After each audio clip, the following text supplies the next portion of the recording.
नमस्कार। तो चलिए आज बात करते हैं एक बहुत ही दिलचस्प और अक्सर गलत समझे जाने वाले दिमागी डिसऑर्डर क्लेप्टोमेनिया के बारे में। हम इसे एक क्लिनिकल नजरिए से देखेंगे, ठीक वैसे ही जैसे एक डॉक्टर अपने मरीज के लक्षणों को समझकर एक सही डायग्नोसिस तक पहुंचता है। और यहीं पर वो सबसे बड़ा सवाल आता है, क्या क्लेप्टोमेनिया सिर्फ चोरी करने की एक बेकाबू इच्छा है, मतलब एक बीमारी, या फिर ये बस एक क्रिमिनल एक्ट है? यही क्लिनिकल और कानूनी कश्मकश इस पूरी चर्चा का सेंटर पॉइंट है। तो इस विषय को अच्छी तरह समझने के लिए हम इन 6 हिस्सों में आगे बढ़ेंगे। हम इसकी परिभाषा से शुरू करेंगे, एक काल्पनिक मरीज की केस स्टडी देखेंगे, फिर एक डॉक्टर की तरह सोचने की कोशिश करेंगे और आखिर में इसके इलाज और कुछ प्रैक्टिस सवालों पर भी नजर डालेंगे। तो चलिए सबसे पहले सेक्शन से शुरू करते हैं। यहाँ हम ये समझेंगे कि क्लेप्टोमेनिया को आम चोरी से क्या चीज़ अलग करती है। ये बेसिक समझ आगे की पूरी बातचीत के लिए एक मजबूत नींव का काम करेगी। तो देखिए, इसकी परिभाषा बिल्कुल सीधी है। इसमें 2 बातें सबसे जरूरी हैं।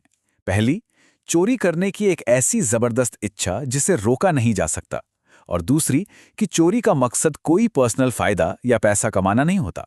यह सिर्फ उस अंदरूनी तनाव को कम करने के लिए किया जाता है। अब ये जो आंकड़ा है ना, ये बड़ा दिलचस्प है। दुकान से चोरी करने वाले हर इंसान को क्लेप्टोमेनिया नहीं होता। असल में 5% से भी कम लोग इसके डायग्नोस्टिक क्राइटेरिया को पूरा करते हैं। ये बात इस पर जोर देती है कि ये सिर्फ एक कानूनी मसला नहीं, बल्कि एक खास तरह का मेंटल डिसऑर्डर है। देखिए, मेडिसिन में किसी भी कंडीशन को समझने का सबसे अच्छा तरीका है एक मरीज की कहानी से गुजरना। तो चलिए एक काल्पनिक मरीज की कहानी के जरिए इस डिसऑर्डर की क्लिनिकल हकीकत को समझते हैं। तो यहाँ मरीज चोरी से ठीक पहले की अपनी हालत बता रहा है। एक क्लिनिशियन होने के नाते इस बात पर गौर कीजिए कि यहाँ कोई प्लानिंग नहीं है, कोई पहले से सोची समझी स्ट्रैटेजी नहीं है। ये एक अचानक और बढ़ता हुआ तनाव है जो इंसान पर हावी हो जाता है। और ये है चोरी के ठीक बाद की हालत। चोरी के तुरंत बाद एक राहत या खुशी महसूस होती है, लेकिन ये बस कुछ पलों के लिए होती है। इसके फौरन बाद बहुत ज्यादा शर्म और गिल्ट की भावना आती है। और सबसे जरूरी बात, चुराई गई चीजों की उनके लिए कोई कीमत नहीं होती। तो अब तक हमने मरीज का अनुभव समझा।